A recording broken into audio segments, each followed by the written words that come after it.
তুমি যদি নিরাপদে জান্নাতে যেতে চাও সালামের প্রচলন করো। সুবহানাল্লাহ।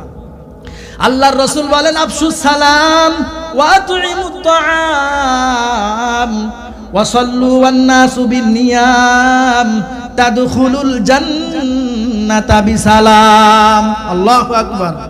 আল্লাহর রাসূল বলেন তোমরা সালামের প্রচলন করো, একজন আরেকজনকে খাওয়াও। রাত্রি বেলায় যখন মানুষেরা ঘুমিয়ে পড়ে তাহাজ্জুদের মুসল্লি দাঁড়াও, আল্লাহ তাআলার জান্নাতে নিরাপদে পৌঁছে যাও। তাহলে সালামের মাধ্যমে একজন মানুষ নিরাপদে জান্নাতে পৌঁছতে পারে। কিন্তু আমাদের সমাজ ব্যবস্থা এত খারাপ, কেউ কাউকে সালাম দেয় না, সালামের প্রচলনও করে না। তা আজ থেকে আমরা নিয়ত করি, যে সমস্ত যুবক ভাইয়েরা আমার কথা শুনছেন সকলেই মুরব্বীদেরকে দেখলে সালাম দেব। ইনশাআল্লাহ পারবো না? মুরব্বীরা যারা আছি আমরাও একে অপরকে সালাম দিব, পারবো তো ইনশাআল্লাহ?